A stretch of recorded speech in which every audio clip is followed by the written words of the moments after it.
Namaku Andra, umur 27 tahun. Sehari-hari, aku kerja sebagai tukang ojek online di Jakarta. Hidupku bisa dibilang biasa banget.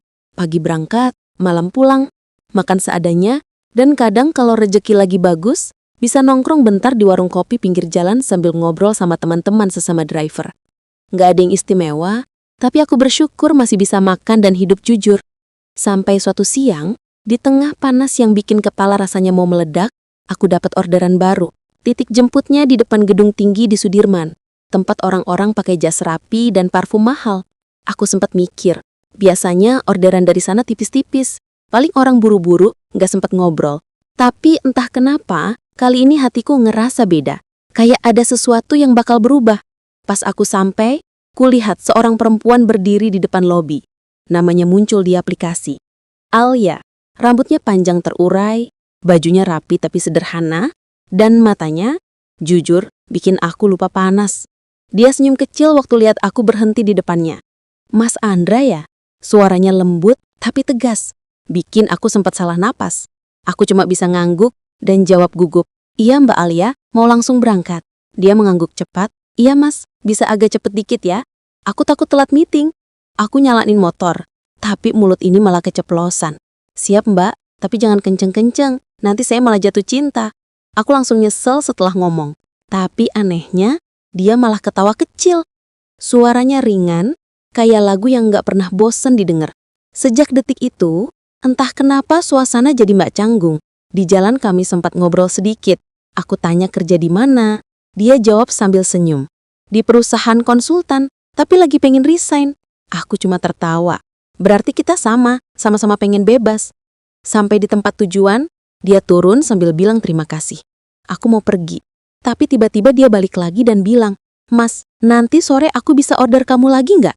Aku sempat bengong, karena jarang banget penumpang ngomong begitu. Biasanya habis ngasih bintang 5, ya udah selesai. Tapi dia bilangnya tulus, kayak nggak mau perjalanan barusan berakhir. Aku jawab pelan, "Bisa Mbak, tapi nanti takutnya saya malah nungguin loh."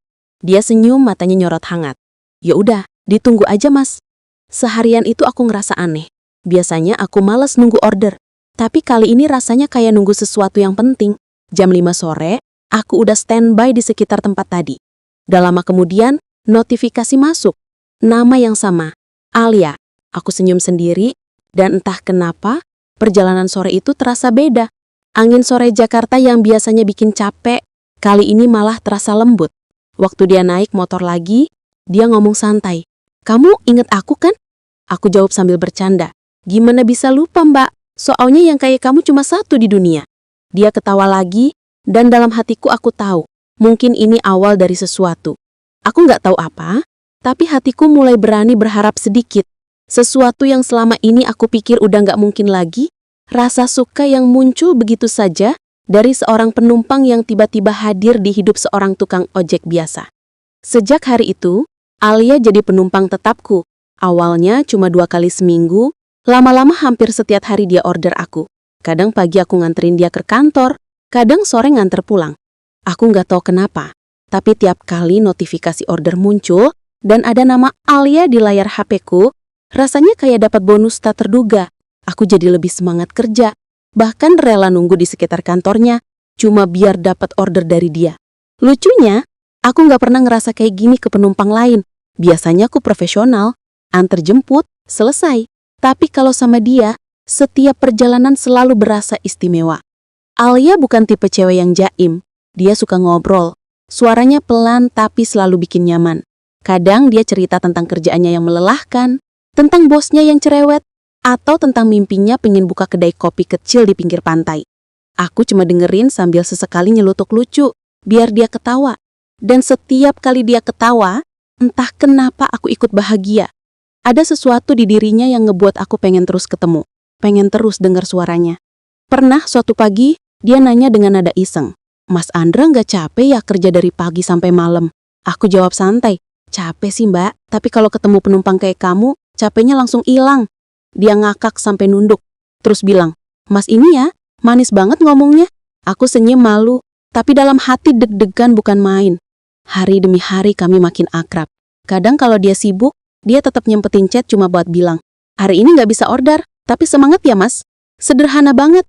Tapi kalimat itu cukup buat aku senyum seharian. Aku mulai sadar, rasa ini udah nggak bisa dianggap angin lalu. Aku beneran jatuh cinta. Tapi di sisi lain, aku juga takut. Takut kalau semuanya cuma sementara. Sore itu aku antar dia pulang lewat jalanan yang macet parah banget. Di tengah-tengah perjalanan, dia tiba-tiba minta berhenti di warung kopi kecil pinggir jalan. Mas, kita istirahat sebentar ya, katanya. Kami duduk di bangku kayu. Pesen kopi hitam dan roti bakar. Anginnya lembut dan suasananya tenang banget. Dia menatap lampu-lampu kendaraan yang lalu lalang, terus bilang pelan, aku suka suasana kayak gini, sederhana tapi hangat. Aku cuma bisa ngangguk sambil nyeruput kopi. Nahan perasaan yang udah mau tumpah. Malam itu aku pulang dengan hati penuh campur aduk. Seneng, tapi juga takut. Aku tahu, aku nggak siapa-siapa dibanding dia. Tapi tatapan dan senyumnya bikin aku percaya kalau mungkin cinta nggak peduli kamu kerja di mana, naik apa, atau punya apa. Cinta cuma butuh dua hati yang saling nyaman, meski dunia di sekelilingnya nggak selalu seimbang. Dan sejak malam itu, aku tahu satu hal pasti. Hidupku yang tadinya datar, kini punya warna baru. Warna yang muncul setiap kali Alia tersenyum di bangku belakang motorku. Hari demi hari berlalu, dan entah sejak kapan, aku mulai ngerasa kalau Alia bukan lagi sekedar penumpang tetap. Dia udah jadi bagian kecil dari keseharianku. Pagi-pagi waktu aku nyalain motor, yang kepikiran pertama kali bukan soal target harian atau bonus, tapi tentang apakah hari ini dia bakal order lagi. Kadang aku nunggu di depan kantornya, cuma buat lihat dia keluar. Walau akhirnya nggak jadi nganterin, rasanya aneh, tapi juga hangat. Aku mulai takut kehilangan rasa itu. Suatu sore pas hujan turun deras banget, Alia tetap order. Aku sempat pikir dia bakal batal, tapi ternyata enggak. Aku datang dengan jas hujan seadanya. Motor basah kuyup, tapi dia tetap senyum waktu lihat aku datang. Mas, maaf banget ya, maksa hujan-hujan gini, katanya sambil nunduk kecil. Aku cuma ketawa. Enggak apa-apa mbak, hujan enggak masalah, asal jangan hati yang basah. Dia langsung ngakak dan entah kenapa, tawa dia di tengah suara hujan kedengaran paling indah di dunia. Selama perjalanan, dia diam aja. Biasanya banyak ngobrol. Tapi kali ini cuma peluk tasnya erat-erat dan lihat ke arah jalan. Aku sempat melirik dari kaca spion, dan kulihat matanya kayak merah, seolah habis nangis. Aku pengen tanya, tapi takut salah ngomong. Sampai akhirnya pas nyampe depan rumahnya, dia masih duduk di motor. Gak langsung turun, hujan udah reda, cuma sisa rintik-rintik kecil. Dia ngomong pelan, Was, kamu pernah ngerasa hidup kamu tuh kayak capek tapi nggak bisa berhenti? Aku diam dulu sebentar, terus jawab pelan, iya, sering banget, tapi biasanya aku berhenti bentar, ngopi, terus jalan lagi. Dia senyum kecil, tapi kali ini senyumnya nggak secerah biasanya. Aku pengen kayak kamu, Mas, bisa sesantai itu. Hidupku tuh terlalu penuh aturan, terlalu banyak yang harus aku jaga.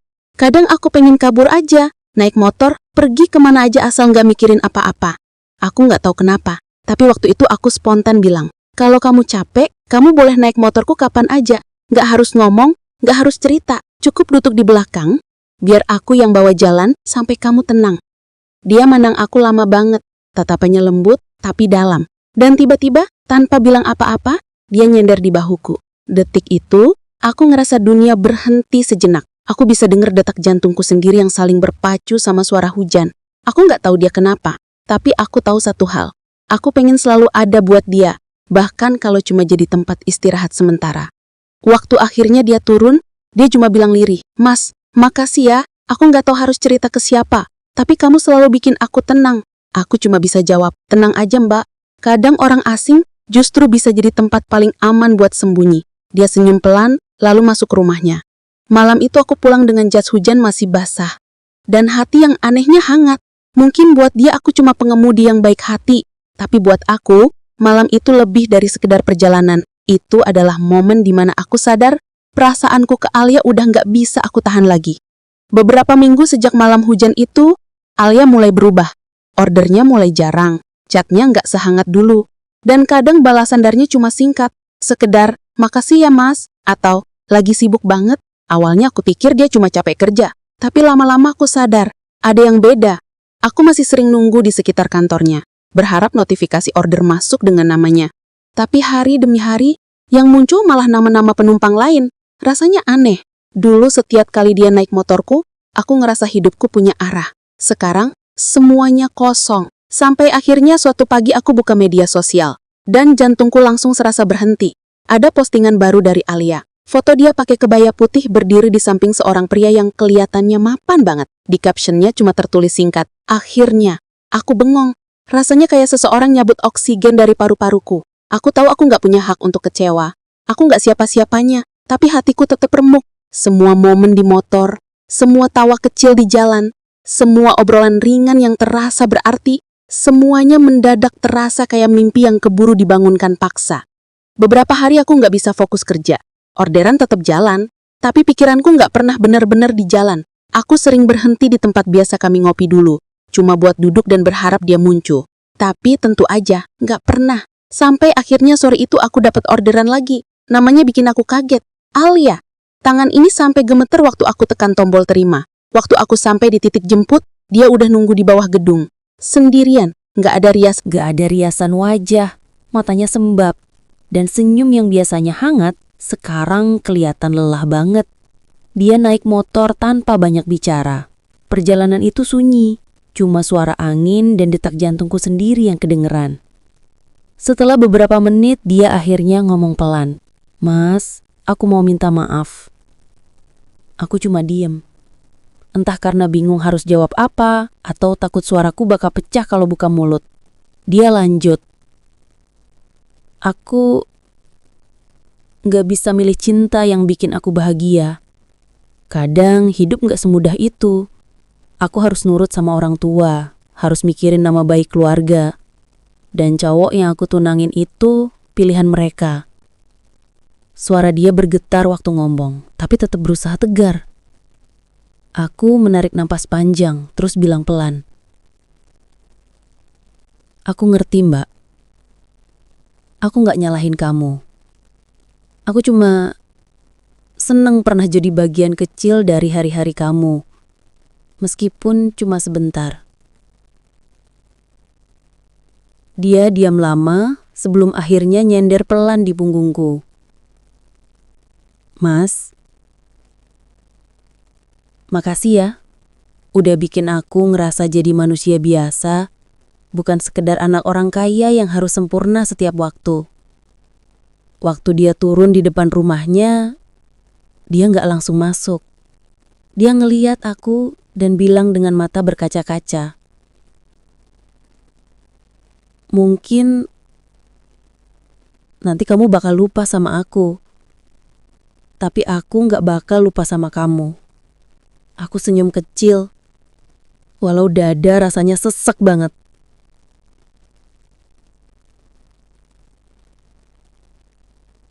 "Nggak usah takut, Mbak. Namamu udah nyangkut di spionku." Dia ketawa pelan, terus jalan pelan masuk rumah.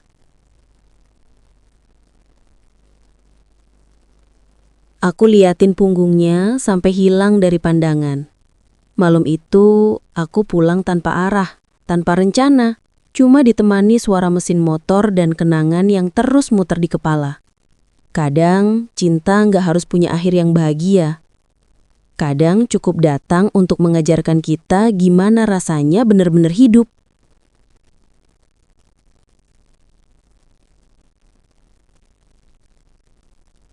Tiga bulan berlalu sejak terakhir kali aku nganterin Alia.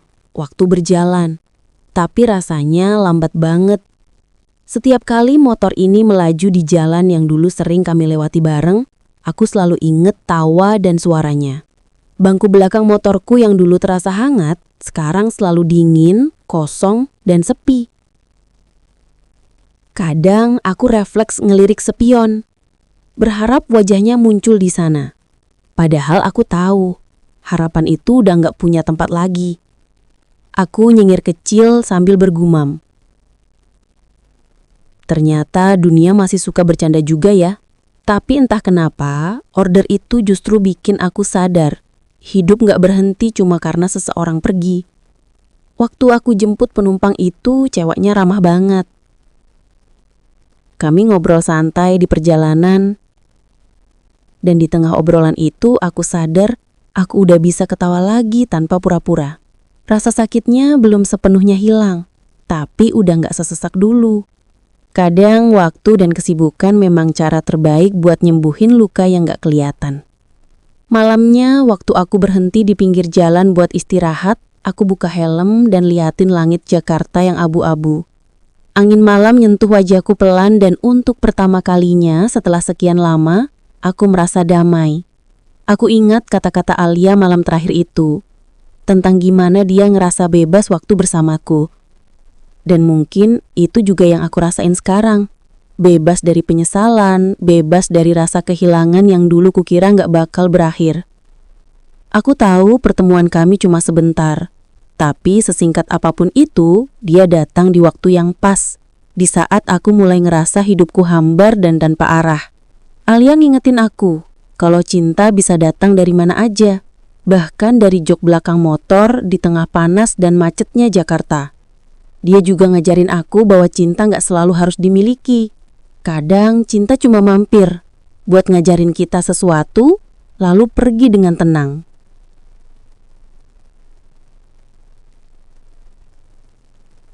Sejak malam itu, setiap kali aku nganter penumpang, aku selalu berusaha ramah.